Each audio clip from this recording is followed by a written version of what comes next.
a traer la palabra del Señor que el Dios del cielo puso en el corazón mío en este día, y quisiera que puestos en pie buscáramos en el Evangelio según Mateo capítulo 3 verso 11, y en lo que usted lo busca estaremos orando. Mateo 3:11. Dios del cielo y de la tierra, te damos gracias porque tu palabra es santa y es bendita. Te rogamos pues en el nombre de Cristo Jesús, que entre tanto nuestra voz está en el aire, toda oposición de las tinieblas, Señor Santo, todo principal y toda potestad, toda malicia, sea atada en los lugares celestes, porque escrito está: todo lo que atares en la tierra sería atado en los cielos, y todo lo que desatares en la tierra sería desatado en los cielos. Y es en el nombre de Cristo Jesús que desatamos sanidad, aleluya, en el nombre de Cristo Jesús, liberación, en el nombre de Cristo Jesús, esperanza, en el nombre de Cristo Jesús, paz, en el nombre de Cristo Jesús. Y traemos cautivo todo pensamiento a la obediencia de Cristo Jesús, Señor nuestro, sí y amén. Mateo 3:11. A decir verdad, yo los bautizo en agua en señal de arrepentimiento, pero el que viene después de mí, de quien no soy digno de llevar su calzado, es más poderoso que yo. Él los bautizará en Espíritu Santo y fuego. Pueden sentarse. Bendito sea aquel que vive por los siglos de los siglos. En el libro de Primera de Samuel, capítulo 10, verso del 3 al 11, en la Reina de Valera actualizada, encontramos un pasaje muy peculiar sobre el cual quiero girar en esta tarde la exhortación o plática de la palabra de Dios. Cuando sigas de allí más adelante y llegues a la encima de Tabor, dice la Escritura, saldrá a tu encuentro 3 hombres que suben a Dios en Betel, llevando uno 3 cabritos, otro 3 tortas de pan y el tercero una vasija de vino. Después que te hayan saludado, te darán 2 panes, los cuales tomarás de sus manos. De allí irás a la colina de Dios, donde está el campamento de los filisteos. Sucederá que cuando hayas entrado en la ciudad, allí encontrarás a un grupo de profetas descendiendo del lugar alto, precedidos de liras, panderos, flautas y arpas, y ellos profetizando. Entonces, gracias, el Espíritu del Señor descenderá sobre ti con poder, y profetizarás con ellos, y serás cambiado en otro hombre. Y sucederá que cuando te hayan acontecido estas señales, haz lo que tengas a mano, porque Dios está contigo. Después descenderás antes que yo a Gilgal, y he aquí que yo descenderé hacia ti para ofrecer holocaustos y sacrificios de shalom, o sea, de paz. Espera 7 días hasta que yo vaya a ti y te indique lo que has de hacer. Aconteció que cuando Saúl volvió la espalda para apartarse de Samuel, Dios le transformó el corazón, y todas estas señales se cumplieron aquel día. Cuando llegaron a la colina, he aquí que un grupo de profetas venían a su encuentro, y el Espíritu de Dios descendió sobre él con poder, y él profetizó en medio de ellos. Amén. Aquí vemos una manifestación maravillosa y gloriosa del don de palabra de sabiduría. Como usted recordará, y a manera de recordatorio, bendito sea el nombre de Dios, cuántos detalles este profeta le da antes de decirle lo que tenía que hacer, dónde iba a encontrar, qué personas ibas a ver, qué le iban a entregar, aleluya, qué iba a suceder, paso por paso, una palabra detrás de otra. Bendito sea el nombre de Dios, a través del bendito don de palabra de sabiduría. Recordemos que la palabra de sabiduría no es lo que enseña Santiago capítulo 1 verso 5, que es la sabiduría que manda para uno poder como creyente manejarse en la vida. Tampoco es esta sabiduría la intelectual para aprender y conocer las cosas cuando uno va a la universidad o a la escuela regular. No es la facilidad de hablar con sabiduría, con soltura. Dice que es el mayor de los 3 dones de revelación, que es una revelación de los planes de Dios, de la mente de Dios y de su propósito, y por lo tanto es profecía predictiva. Y esto lo vemos claramente en este pasaje, cuando el hombre de Dios empieza a darle detalles, con lujo de detalles, todo lo que iba a acontecer cuando ambos se separaran. Ahora, algunos ejemplos en la Biblia de la manifestación de este don lo podemos ver, aleluya, la revelación completa que se le fue dada a Moisés en Sinaí concerniente al propósito que Dios tenía para con la nación naciente del pueblo de Israel. También en el libro de Judas, en su único capítulo, versos 14 y 15, nos habla de la famosa profecía de Enoc, hablando acerca de la venida de nuestro Señor y Salvador Jesucristo. También vemos en Génesis, capítulo 41, versos 29 al 36, la revelación dada a José sobre los 7 años de hambre sobre Israel y la salvación subsiguiente, nos muestra una manifestación de este don de palabra de sabiduría. Y bueno, también la profecía dada a Gabo en Hechos capítulo 11, verso 28, que nos habla del hambre que vendría sobre la tierra de Judea. Finalmente, regresando aquí a Primera de Samuel, vemos cómo el Señor muestra al pueblo, aleluya, el futuro de Israel y de la casa de Elí y de la sucesión del reino, y una serie de eventos en los cuales vemos constantemente al profeta Samuel obrando o operando este don de palabra de sabiduría. Ahora, veamos la importancia que cada creyente tiene de tener el Espíritu Santo del Señor. Es importante porque la Escritura nos dice por boca de Cristo que Él iba a dejar un paracleto, en griego un consolador, aleluya, en compañía de nosotros, quien nos iba a estar fortaleciendo en los quehaceres, en la vida y en la lucha cotidiana contra la fuerza de las tinieblas. Entonces entendemos y vemos que un creyente sin el apoyo y sin el fuego del poder del Espíritu Santo de Dios operando en su vida, va a ser un creyente que va a tener poca, aleluya, resonancia en el mundo espiritual, y en su vida va a tener varias o muchas dificultades, por no decirlo así, para lograr ciertos eventos espirituales que ocurran en su vida. En Primera de Samuel vemos un ejemplo de lo que es, aleluya, tener el Espíritu Santo del Señor, pero también lo que sucede cuando una persona se aleja, contrista al Espíritu Santo, lo que puede suceder a su vida. Y vamos a leer 2 pasajes que tienen que ver precisamente con la vida de este hombre, de este rey, que en un momento fue usado con poder. Su corazón, dice la Escritura, que fue transformado en otro hombre. No dice que él quedó igual, sino que él fue transformado en otra persona. Pero posteriormente le vemos que decae, y por esas razones, al hacer caer en desobediencia, pierde la presencia de Dios, y entonces ocurre todo lo contrario. Primera de Samuel, capítulo 16, versos del 13 al 14, nos dice así: y Samuel tomó el cuerno de aceite y lo ungió en medio de sus hermanos, y desde aquel día en adelante el Espíritu de Jehová vino sobre David, y se levantó luego Samuel y se volvió a Rama, y el Espíritu de Jehová se apartó de Saúl, y le atormentaba un espíritu malo de parte del diablo, de parte del mismo Dios del cielo, Jehová de los ejércitos.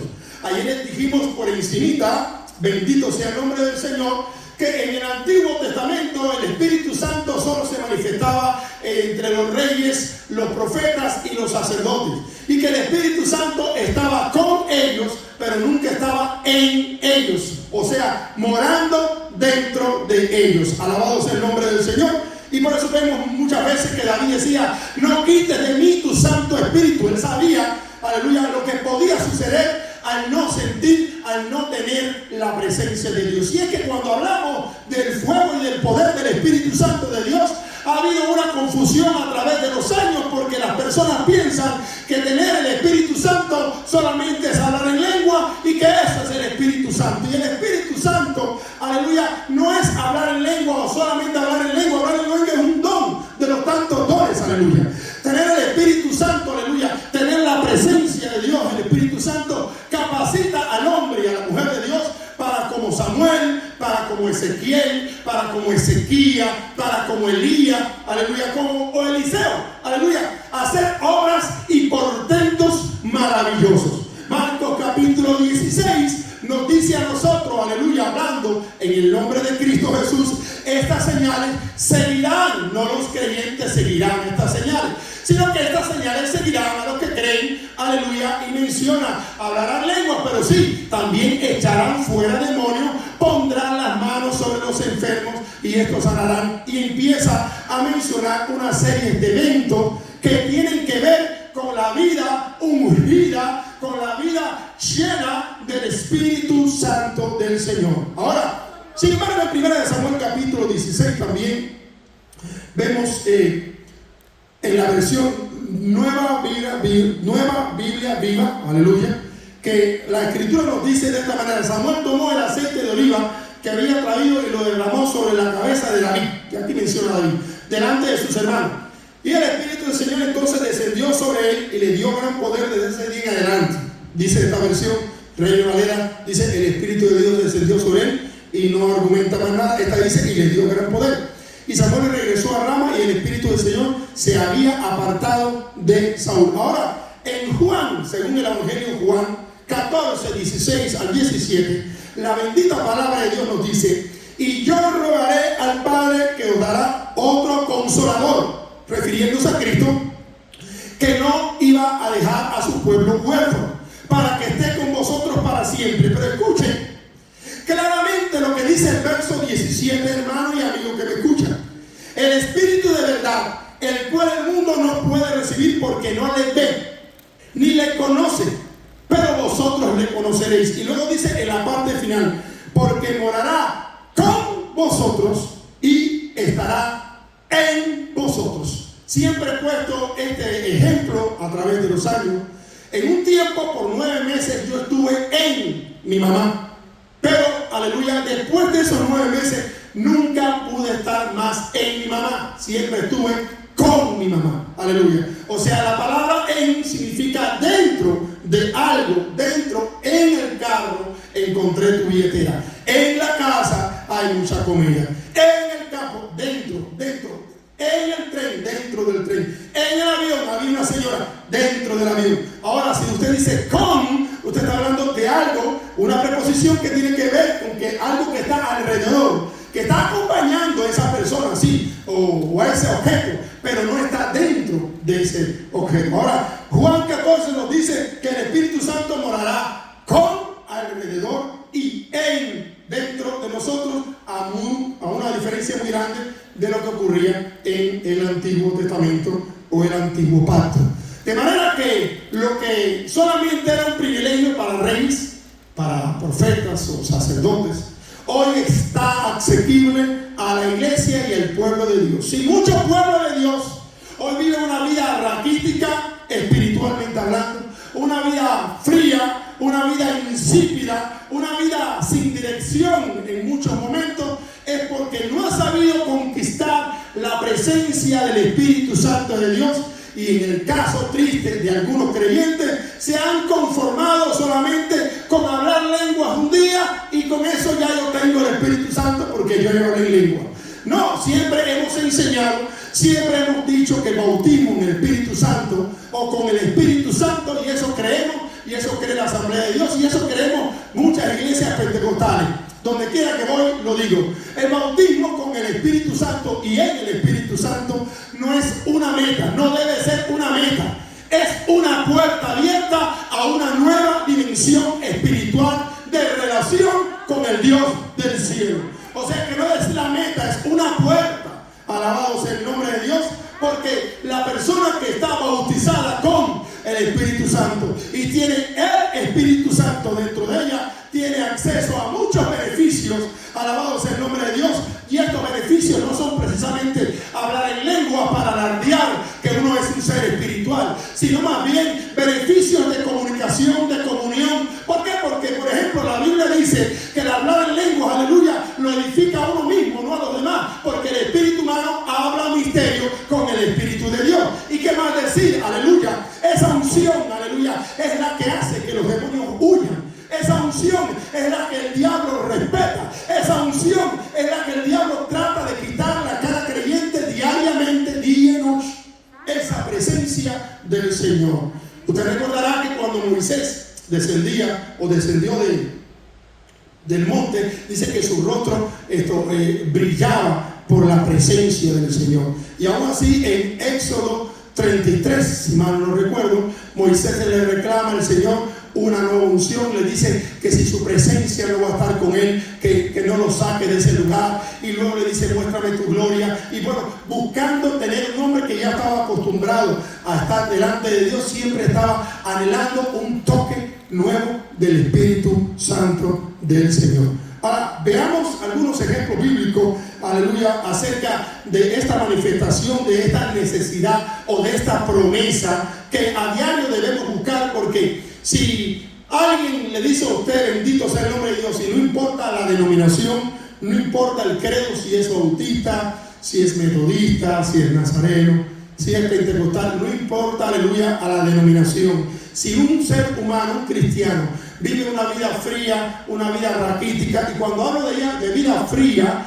bendito sea el nombre de Dios, me estoy refiriendo a una vida que le cuesta trabajo orar, le cuesta trabajo decir aleluya, le cuesta trabajo decir gloria a Dios, le cuesta trabajo levantar una alabanza al Señor, le cuesta trabajo leer la Biblia, le da sueño, le da pereza, le da cansancio, le da hasta pesar tener que venir a la iglesia. A eso me refiero, una vida fría. Una vida fría para mí es cuando un creyente ve la necesidad en otra persona y es incapaz de decirle yo conozco a un Cristo que vive. Mire, le voy a dar un ejemplo, aleluya, de lo que es una vida, aleluya, a pesar de cautividad física, una vida en el espíritu llena de la presencia del Señor. Y me voy a ir al Antiguo Testamento y voy a ir al escenario, aleluya, en que cuando la Escritura nos enseña que fue llevado cautivo el pueblo de Israel, aleluya, la palabra de Dios nos enseña que había un rey que era leproso, que tenía lepra, era un hombre prominente y él tenía lepra. Y la palabra de Dios nos enseña que entre las cautivas del pueblo de Israel había una muchacha que ella era criada, había sido tomada como esclava y era criada. Y ella le dice, yo conozco a alguien. Ella podía haberle dicho, mira, este hombre me tomó cautiva, me puso de esclava, que se muera. Eso es lo que se merece, porque me sacaron de mi tierra, ahora soy su esclavo, tengo que hacer lo que él le pegue la gana. So que si tiene lepra, bien merecido se lo tiene. Sin embargo, ella estaba tan llena del Espíritu de Dios que ella le dijo, mi Señor, yo conozco a alguien, yo conozco a un profeta, yo conozco a un Eliseo, un hombre, que si usted va donde está él lo va a sanar, porque ese hombre tiene la presencia de Dios. Ella, a pesar de ser una esclava, había perdido su libertad física en cierto sentido y estaba bajo esclavitud, pero tenía tanta la presencia de Dios que era incapaz de ver, aleluya, a aquel capitán, aleluya, sirio, que estaba con lepra. Y le dice, no, yo seré esclava tuya, pero la presencia de Dios me hace libre, me hace libre. Y por eso es que cuando hablo de llenura, de poder y de fuego del Espíritu Santo, soy pentecostal de cuello colorado, pero no estoy hablando de lengua, porque hay personas que hablan en lengua y están fríos, están muertos, no comparten con nadie la palabra, no te dicen una aleluya, no te dicen un gloria a Dios, no te dan una alabanza, alabado sea el nombre de Dios, viven una vida sin sabor. Estoy hablando de personas que tienen una relación íntima con el Espíritu Santo del Señor. Y esta muchacha tenía una relación íntima, y cuando viendo en su esclavitud, aleluya, aquel capitán que estaba completamente leproso le mandó con el profeta, le dio la solución. Yo conozco uno, y la iglesia conoce a uno que camina sobre las aguas, a Cristo Jesús. Y cuando alguien tiene una vida insípida, como decía anteriormente, vacía, fría, fuera de relación con el Dios del cielo, le cuesta trabajo hasta decirle a los demás, yo soy cristiano, yo conozco uno que si tú le entregas tu corazón, él puede aliviar tus cargas, él puede traer paz a tu vida. Quizás te resuelva el asunto, quizás no te lo resuelva porque no es el plan de Dios, porque hay una mentira grande en la calle que están enseñando, amigos que me ven por YouTube, que me ven por Facebook. Hay una gran mentira, ven a Cristo y todos tus problemas van a ser solucionados. Eso es mentira. Ven a Cristo y vas a alcanzar la salvación de tu alma, el perdón de tus pecados. Si es la voluntad del Señor, el Señor te va a sanar. Y el Señor, a la medida que tú te consagres y te metas con Él, te dará la fuerza fuerza o para soportar la situación que tiene o para darle la solución. Pero esa mentira del diablo, ven a Cristo y tú vas a ver como todo tu vida cambia en el sentido espiritual. Alabado sea el nombre del Señor. Pero por ejemplo, si tú estás preso porque robaste, o porque violaste, o porque mataste, vas a quedarte preso. Alabado sea el nombre del Señor. Entonces, tenemos que hablar con conocimiento, tenemos que hablar con base, tenemos que hablar con sabiduría, tenemos que hablar apropiadamente la palabra del Señor. Cristo es amigo que nunca falla. Ahora, en Hechos 1:8 dice: pero cuando venga el Espíritu Santo, recibirán poder y serán mis testigos en Jerusalén, en Judea, en Samaria y hasta lo último de la tierra. En Hechos capítulo 2, versos del 1 al 4 dice: y cuando llegó la fiesta de Shavuot o de Pentecostés, estaban todos reunidos en un mismo lugar. De repente vino un estruendo del cielo como de un viento impetuoso que llenó toda la casa donde estaban. Se les aparecieron lenguas como de fuego que se repartieron entre ellos, y cada uno recibió una porción, y todos fueron llenados del Espíritu Santo y comenzaron a hablar en diferentes idiomas según el Espíritu les concedía que se expresasen. En Hechos 4:31 la palabra nos dice: y al orar en el lugar donde estaban reunidos tembló, y todos se llenaron del Espíritu Santo y hablaban con valentía la palabra de Dios. Gloria a Dios, aleluya. Quiero detenerme unos segundos o un par de minutos en este pasaje de Hechos capítulo 4, verso 31, en el cual solamente hemos leído el verso 31. Pero este pasaje nos dice a nosotros dos cosas. La iglesia estaba siendo perseguida, maltratada, muchos eran encarcelados y estaban muertos por causa del Evangelio.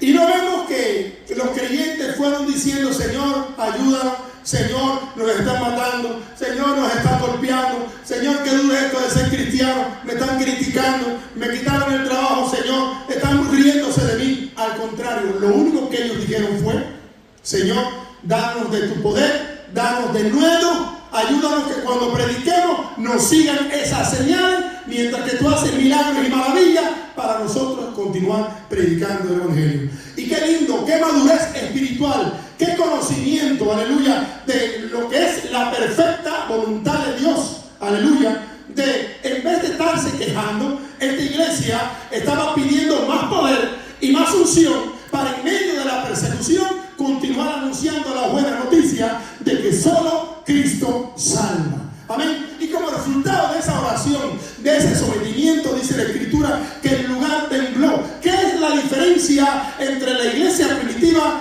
y la iglesia actual? ¿Qué no? ¿Cuál sería la diferencia? Bueno, yo pienso que la iglesia actual se está conformando con grandes templos, con grandes conciertos de música, con muchos programas para crecimiento, muchas tácticas y muchos qué sé yo, pero han dejado al lado al Espíritu Santo de Dios, la dirección del Espíritu Santo de Dios, y han muerto espiritualmente por estar fuera de contacto con el Espíritu Santo de Dios. Y como resultado, sí, a veces vemos templos llenos con miles y miles y miles de personas, células por aquí, células por allá. Pero los cristianos viven una vida raquítica, una vida fría, una vida sin contacto con la fuente de vida que es el Espíritu Santo de Dios.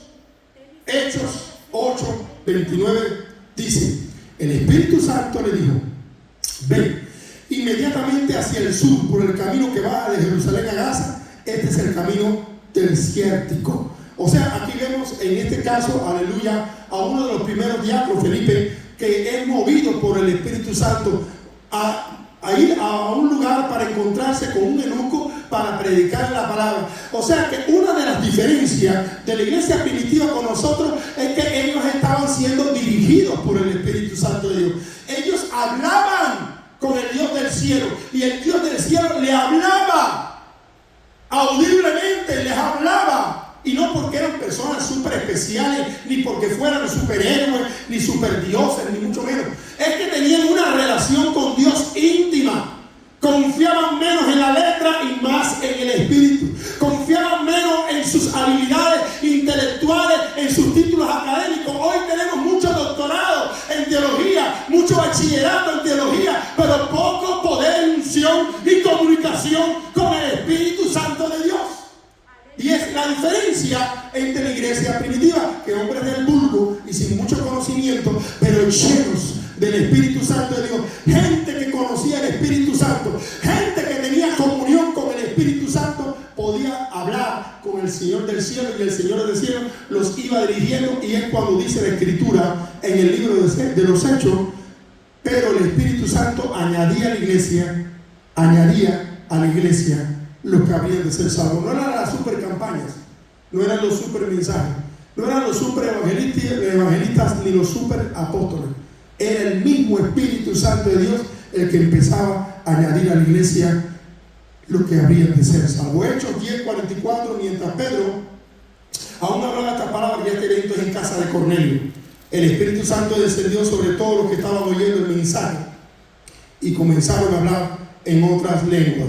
Hechos 13:2-4 dice: mientras ministraban al Señor y ayunando, el Espíritu Santo les dijo, oigan esto, miren qué nivel de comunión: sepárenme a Bernabé y a Saúl para la obra a los que he llamado. Entonces, después de ayunar y orar, les impusieron las manos y los enviaron.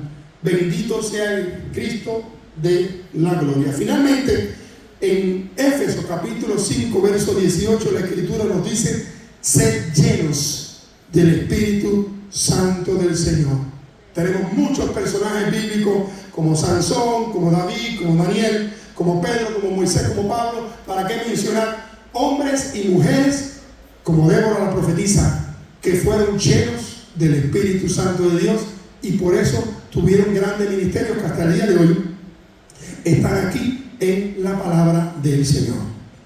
Esta es mi exhortación, mi palabra de ánimo, y es mi palabra de ánimo porque yo quiero también esa unción, yo quiero también ese poder, yo quiero también esa comunión, yo quiero también que el Espíritu Santo me dirija. Yo quiero también, aleluya, sentir la voz de Dios que me diga: haz esto, haz lo otro, no hagas esto, no hagas lo otro, como lo hacía con ellos, porque estos hombres y mujeres que están aquí en la palabra de Dios no diferenciaban de mí, tenían un cuerpo humano de carne y hueso, igual que yo, pero vivían una vida diferente a la mía o a la suya, y por esa razón tenían esa comunión y esa revelación de parte del Señor. Sigo creyendo que el Espíritu Santo está disponible para la iglesia hoy en día, y que de tiempo en tiempo que se levante un hombre o una mujer que Dios lo usa con poder, no significa que ese profeta o ese apóstol es un sobrenatural. No, él está pagando un precio que usted y yo no estamos pagando. Es la sencilla respuesta. No hay personas súper elegidas y los otros no son elegidos, no. Hay un himno que me encanta mucho, que es un himno casualmente del Linario de Gloria, y creo que también se encuentra en el Linario Bautista. Gracias, Jesús, aleluya. Que dice de la siguiente manera: hay una de su estrofa, dice: trabajar, dice, para aquel que quiera trabajar también hallará lugar en la viña del Señor. Para el que quiera trabajar, para el que desee trabajar, para el que anhele tener comunión con el Dios del cielo, hay también un lugar. No es para algunos, no es inténtalo a ver si te quieren aceptar, no. El Dios del cielo te está diciendo: ven, ¿a quién enviaré? ¿Y quién irá por nosotros? Ven. Pero el hombre y la mujer que se levante a buscar el rostro de Dios, a ayunar, a meterse con Él, a confiar menos en la teología y más en la unción del Espíritu Santo, ese es el hombre y esa es la mujer que va a marcar la diferencia, y que entonces nosotros lo vamos a ver: wow, como el Señor usa al hermano, como el Señor usa a la hermana. Vamos a invitarle a una campaña. ¿Y por qué tú no te pones a ayunar y a orar y le buscas al Dios del cielo que usa a ese hermano y a esa hermana, aleluya, para que ese Espíritu Santo te dé la campaña? Alabado sea el nombre de Dios. Yo me he puesto a pensar en eso. ¿Por qué no buscar directamente la fuente y no la manifestación de Dios en otra persona? Vayamos a la fuente. Aleluya. Cristo prometió, y termino con esta palabra: el que creyera en mí, de su interior brotarán ríos de agua viva que saltarán para la vida eterna. Continúa diciendo la palabra, y esto es el Espíritu Santo que habrían de recibir los que creyesen. Vamos a estar puestos en pie para orar en esta tarde, y le damos gracias al Dios del cielo por esta palabra. Una vez más saludo a los hermanos de Tennessee y de otros lugares que nos están viendo, de Florida también, los hermanos que nos están viendo allá. Muchas bendiciones y saludo a todos, hermanos de Colombia, y bueno, de cada lugar que nos están por ahí dando like y cliqueando. Muchas bendiciones, aleluya, Padre, en el nombre de Cristo Jesús.